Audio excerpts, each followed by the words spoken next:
My name is Carlton Cartwright. I'm the Executive Director for the Veterans Memorial and Multicultural Histories Incorporated. We're here today at Riviera Beach Preparatory Academy, Achievement Academy, and today is Thursday. What's today's date?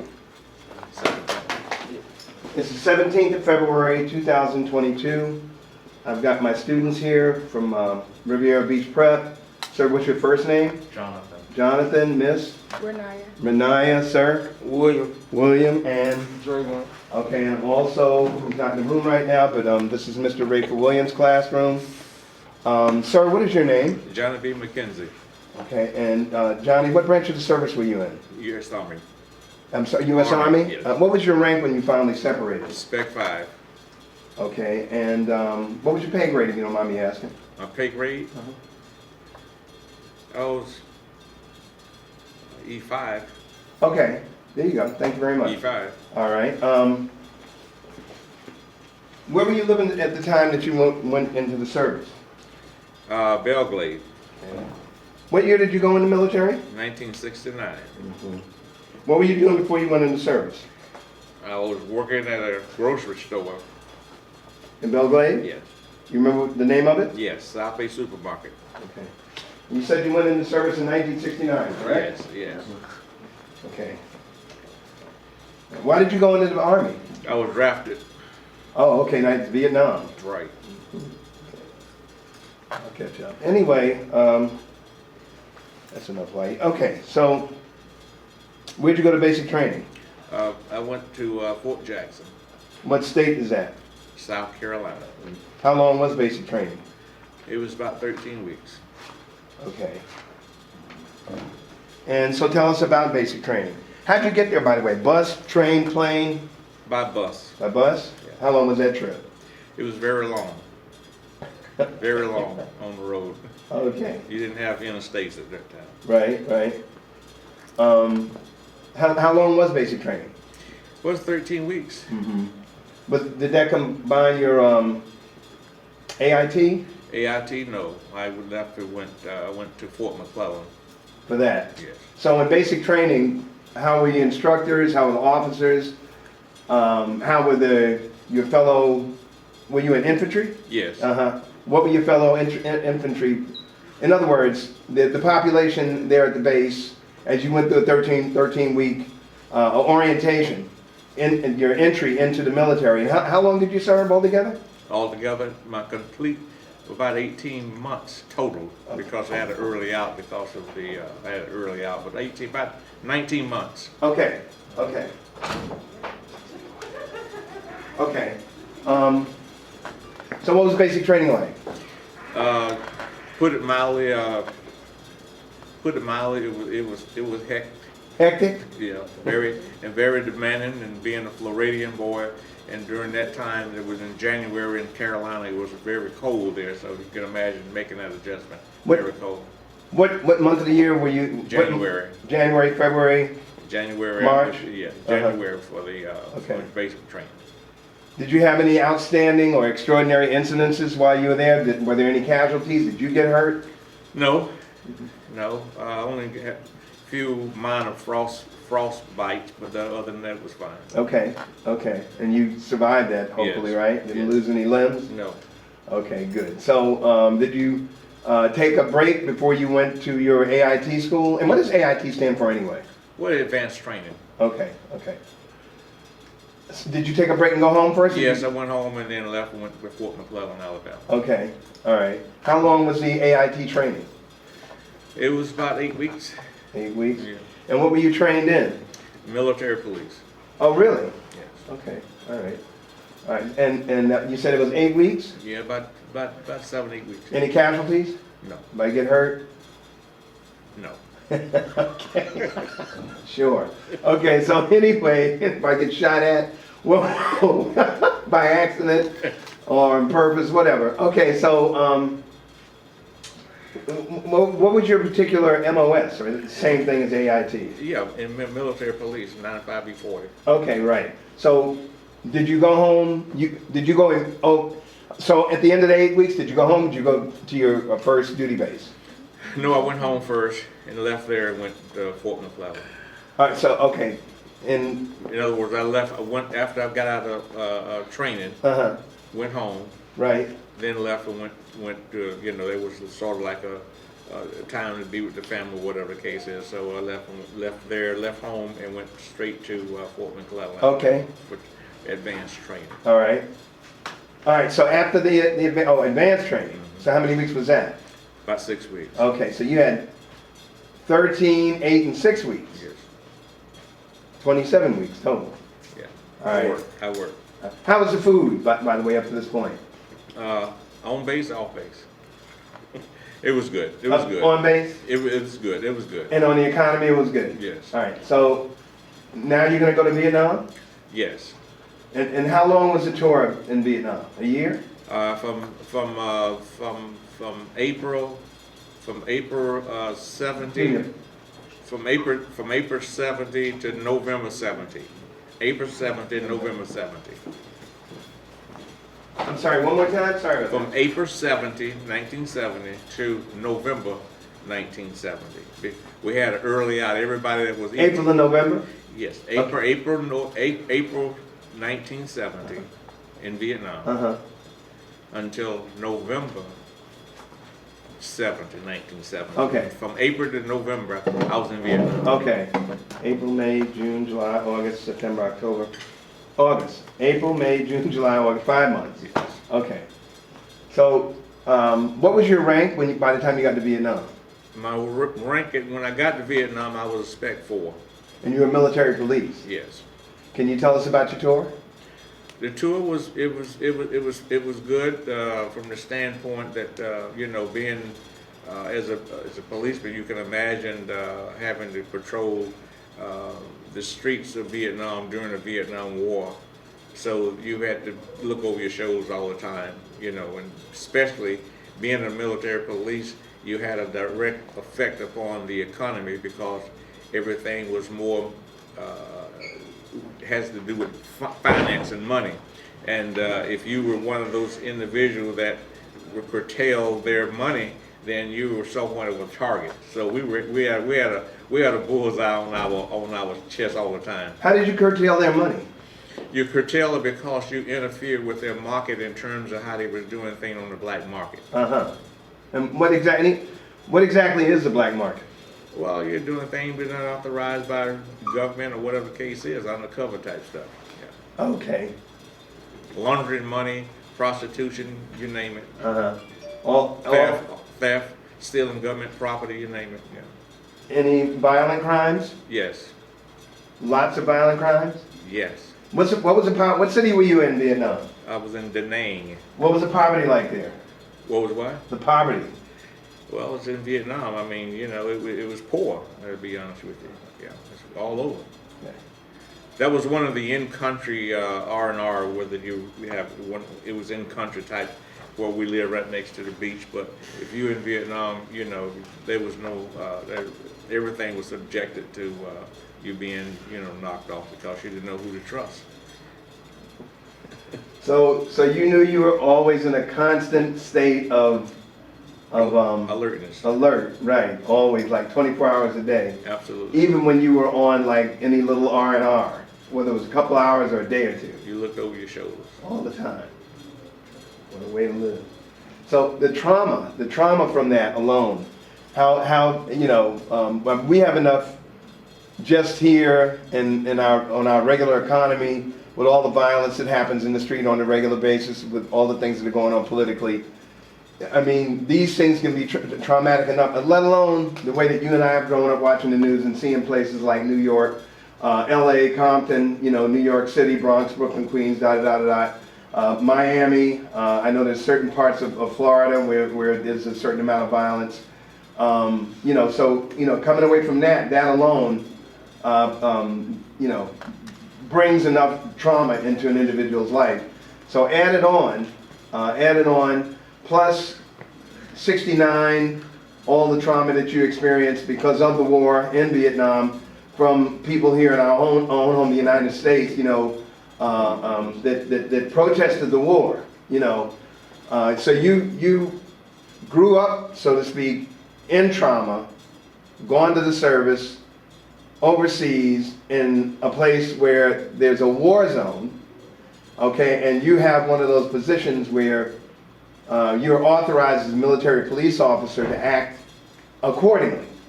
So how is this practical, I'm just taking a while, I guess, lifelong trauma, how has it, how have you dealt with it? Let me put it in some perspective. I left Vietnam, but Vietnam never left me. Mm-hmm.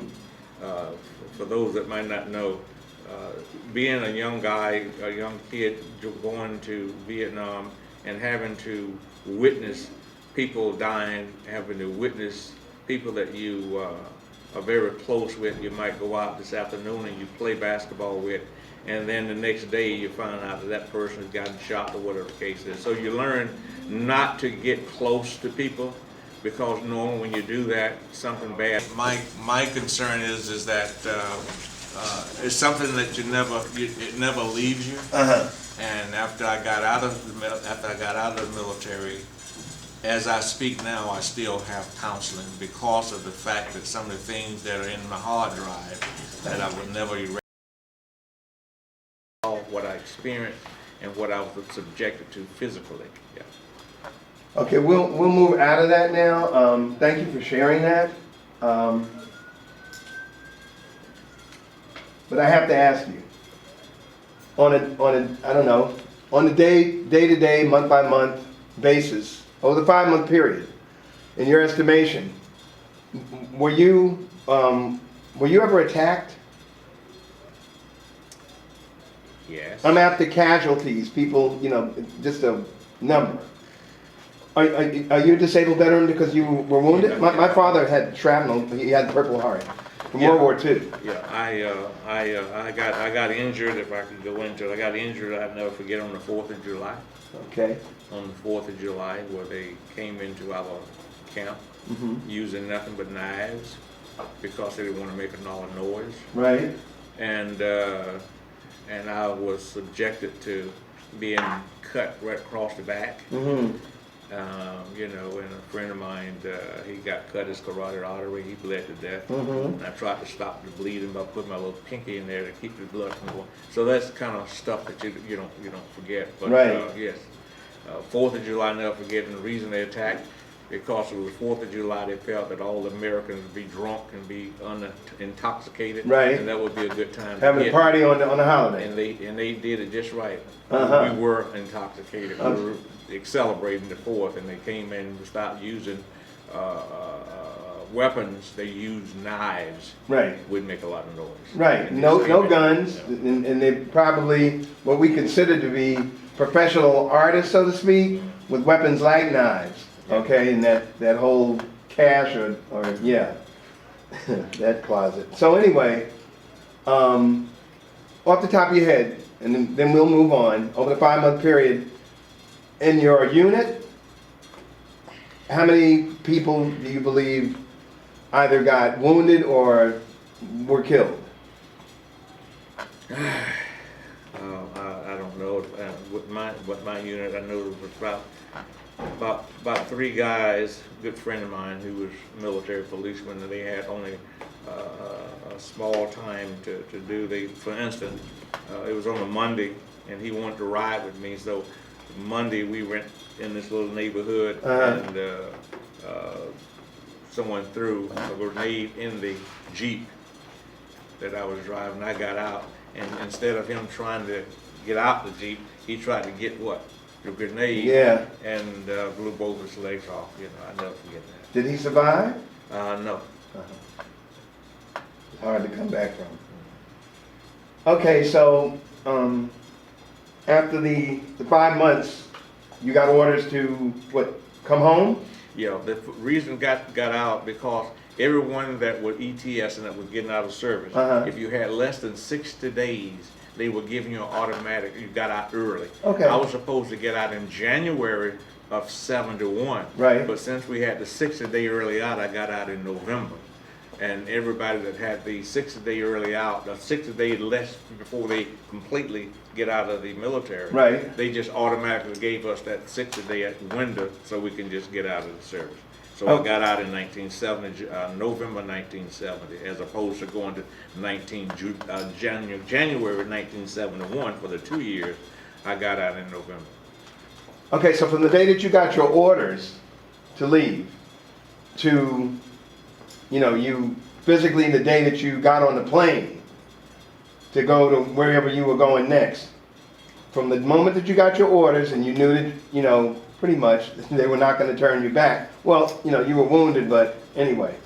What were your thoughts? What were you forward, from a psychological standpoint actually, from knowing everything you've just been through, you're spending, 30 days until it's time to get on the plane?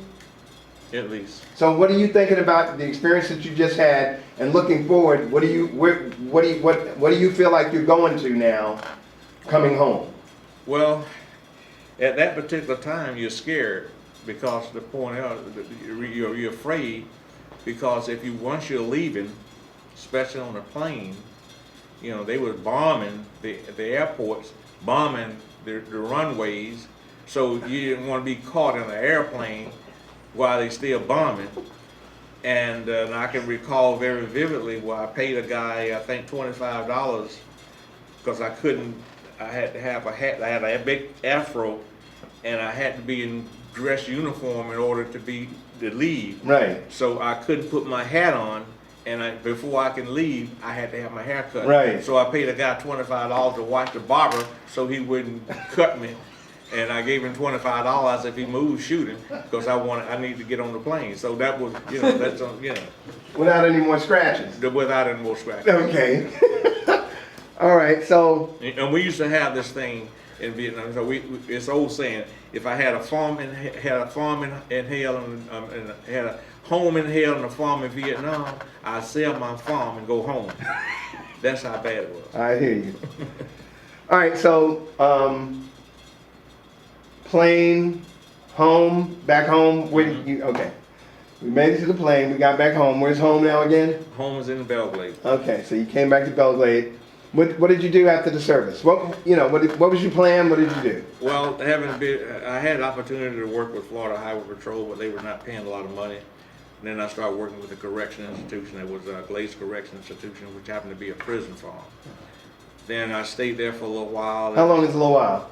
I know what you're talking about. About less than a year. Okay. And I stayed there at the prison farm. I felt that I was more incarcerated than the inmates, so I wanted to get out. So that's when I went to working for the Sheriff's Department, the Palm Beach County Sheriff's Department. Okay. That was in 1971. Right. In 1971, at that particular time, there was only 4 black officers that were on the road, 4, and I was one of the 4 for the entire Palm Beach County. 2 out in the Glaze, and there were 2 people on the coast in West Palm Beach. So I started working with the Palm Beach County Sheriff's Department. After staying there for 2 years, after little hiccups where it didn't get ranked, then I started working for the school board. Oh, really? What did you do for the district? I was an investigator for the Palm Beach County School Board. I started out as an investigator for Palm Beach County School Board in 1972. 1972. Until when? When do you retire from the school district? Yeah, I retired as the chief of police for the school system in 1988. Okay. All right. So I'm going to see if I can sum some of this up. Where are all the places that you've traveled anyway? Post Vietnam or during my... Well, you didn't do any traveling before you went to service, really, did you? No. Okay. So so did you do any extra travel, by the way? Did you get out of Vietnam on R&R? Yes. Where'd you go? I went to Thailand. Yeah. Okay. All right. Yeah. That's another, anyway. Yeah. No, I was in the Air Force and used to listen to brothers talk all the time. I was stationed at March Air Force Base, 70 miles off the coast of, LA.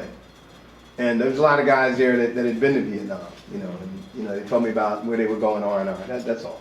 Okay, so where else did you travel extensively while you were in the service besides the places you've already mentioned? No, I didn't travel. I didn't travel anywhere. I stayed I didn't go. The only place I went was at Fort McClellan and in the military in Vietnam. Uh-huh. Those are the only two places. All right, along that same vein, what other places have you been in the world anyway on your own? You didn't do, did you do it your reserve time? I didn't do any reserve. Okay, where else have you traveled? Post-Vietnam, post-war. Yes. Basically, I've traveled all over the world. Okay. I've traveled all over the world. I've been to Europe, been to Germany, been to Copenhagen, Denmark, you name it. I've been to Vegas, California, been to all four corners of the earth. Did you ever go back to Asia? Never will be going. Got it. Okay, we're winding down. So overall, what has been your experience as an African American, as a black person, inside and outside of this country? Through the military, what was that like? And then when you came home and then you were dealing with the school district, the sheriff's office, being one of 4 sheriffs assigned to that area? Okay. County. For Palm Beach County. What has been your experience as a black man? To be very honest with you, I've always worked under the auspices where I've interjected where your home training and your upbringing and those kinds of things. I've always felt that if you work hard and never give up, and I was one of those persons that never gave up because of the teaching and all the things that my family. I came from a family of 11. I'm the oldest of 11 kids. Okay. So putting it in some kind of perspective, your parents had to work in the fields and those kinds of things, which my parents had to do. So I was sort of like the chief officer for the whole family in terms of taking care of everybody. So, right. But patriarch. Yeah. So basically, you run into a few situations as it relates to race and all those things, and that was one of the reasons I left the sheriff department and went with the school board, and that was one of my reasons, because of some racial issues and those types of things, And I was one of the first black chemical test technician, which means that's the person that's responsible for drunken driving. In other words, you had to. And the guy told me, said, look, you'll never make it. I said, why? Because you have to do a lot of algebra terms. It depends on what was in the system and all that. So when you want to challenge me, you tell me I can't do something, I'm going to do it. And I've always been that way, and I don't take no for an answer. So I've always been that type of person. In spite of your difficulty, in spite of those roadblocks, in spite of all those things, you just have to have a will to survive, and I get a kick out of it because I don't like to say it. No, you tell me I can't do something, I'm going to do it. Nice. Awards, medal, citations? Yeah, I got a Bronze Star for my bravery and everything in Vietnam. I got a Bronze Star. I qualified for the General's Aid Program. The what? A General's Aid Program. Okay. Basically is that, if you wanted to re-up, and take some additional years, I had qualified based on my test scores and everything else. I applied. I was selected to be part of the General's Aid Program. They didn't guarantee me that I wouldn't go back to Vietnam. If they had guaranteed me that I wouldn't go back to Vietnam, I would have retired from the military. So they couldn't guarantee me that. So here I am. You were done. Yeah. Okay. All right. We talked about your work after the war, so we're getting down to it here.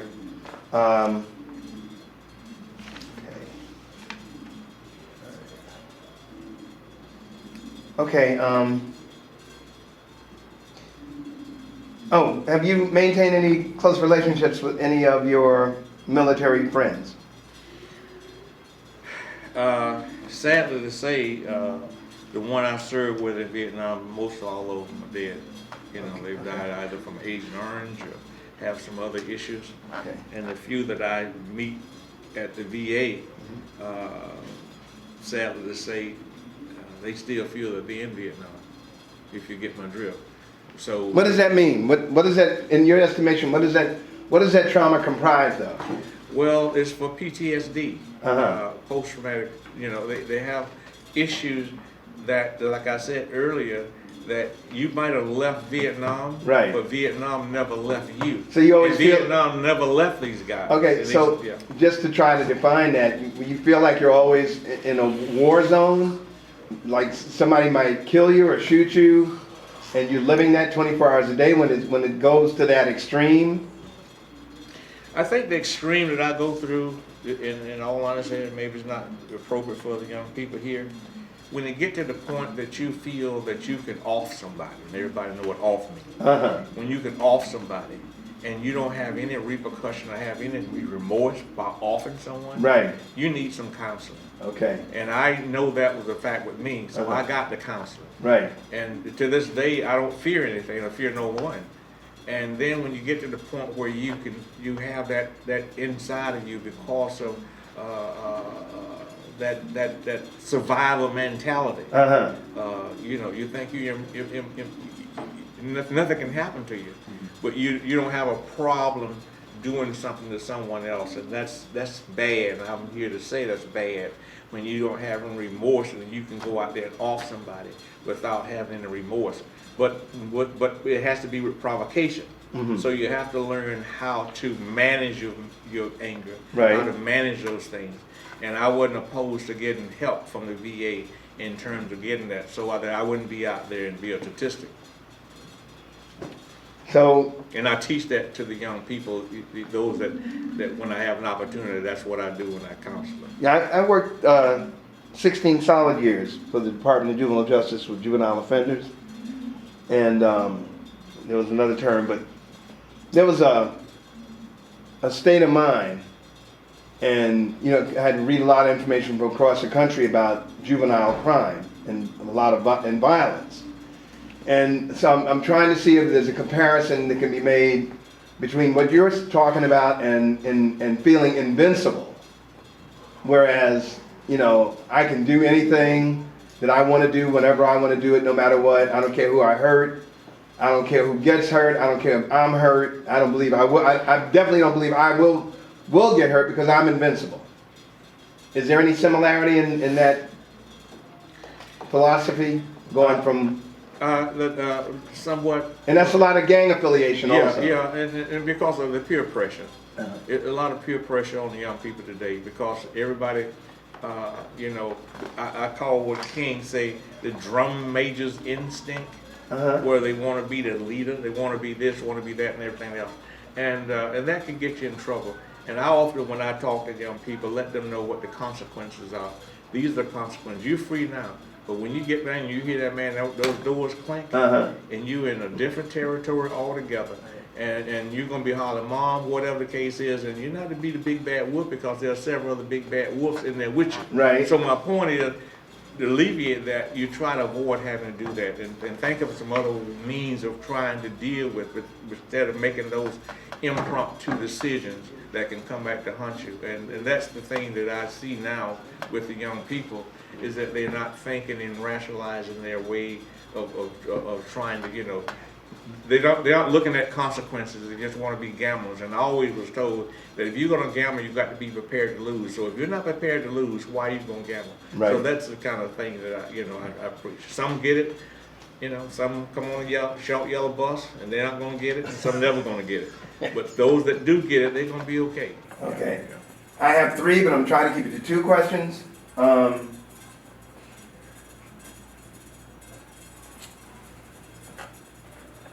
What is your opinion? What's your worldview of what's going on today in 2022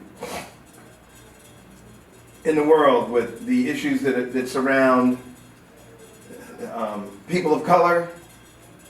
And well, we got another war going on, getting ready to happen now in Russia. That's part 2. So, what is your opinion with the discrimination of people of color, including other lifestyles, so to speak, LGBT?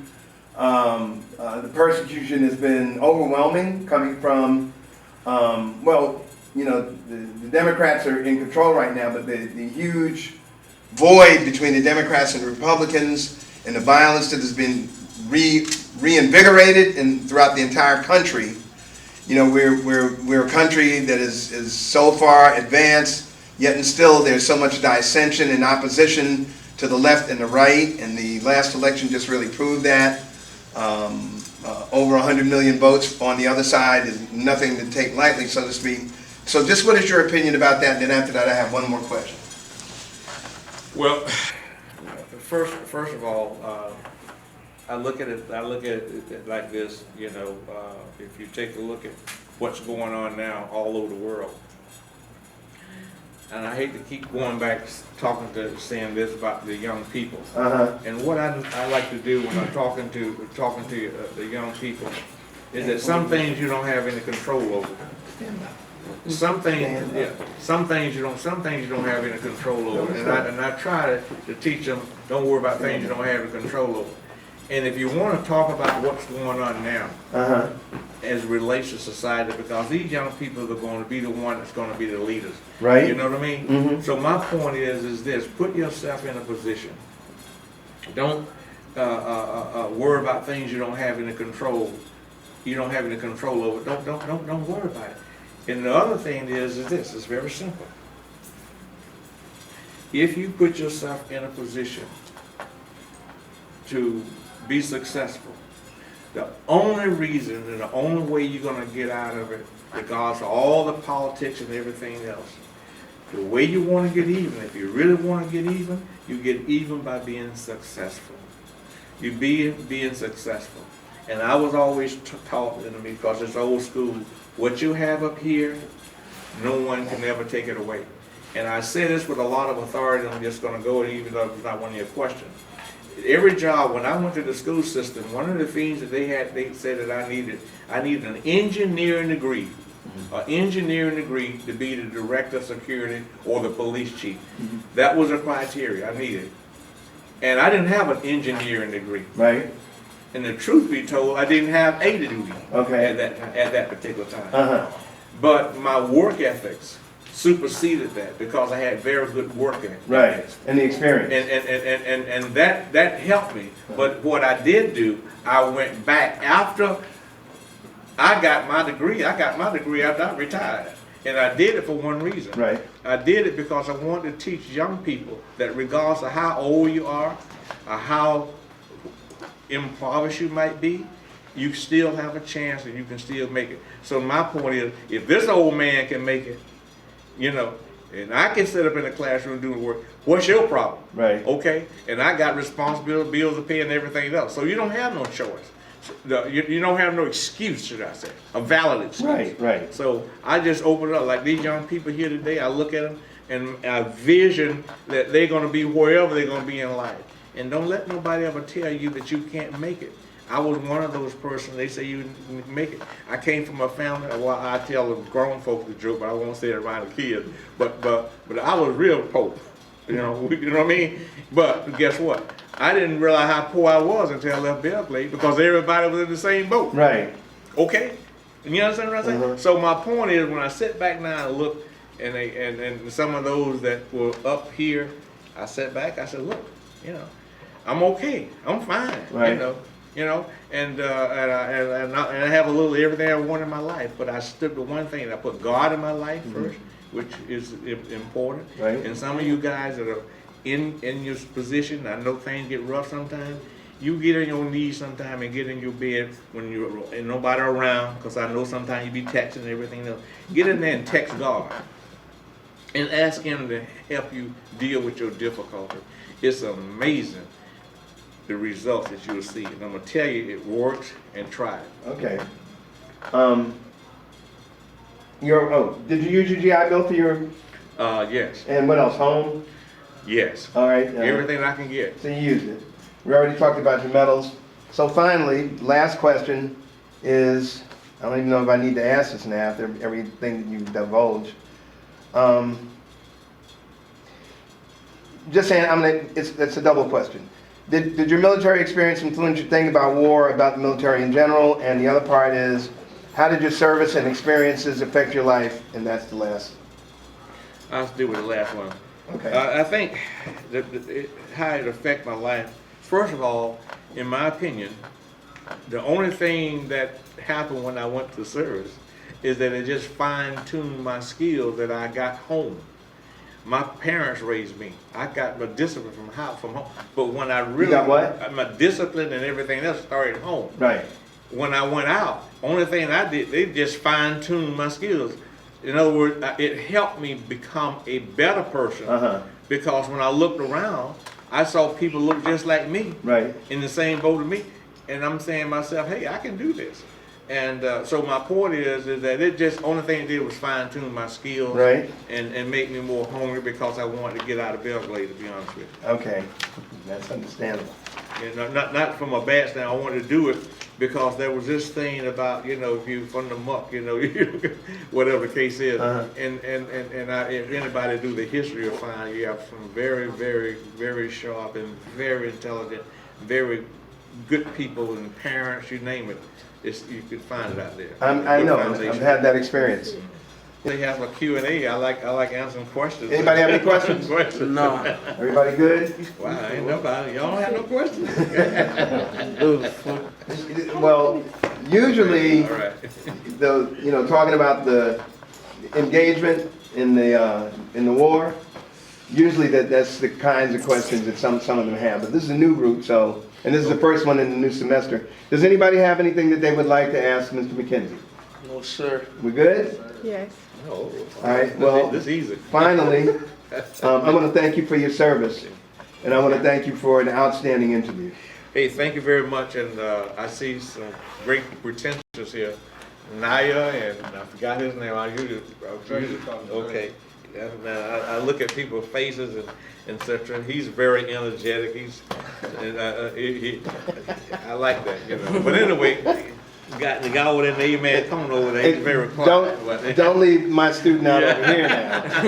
He's just quiet, but he's taking all of this in. They all did a fantastic But all job. of them started at the top with the leader here and everything else. So that's Absolutely, Yeah. Mr. Williams, Mr. Williams. And Mr. thank you Rick so much, Williams. sir.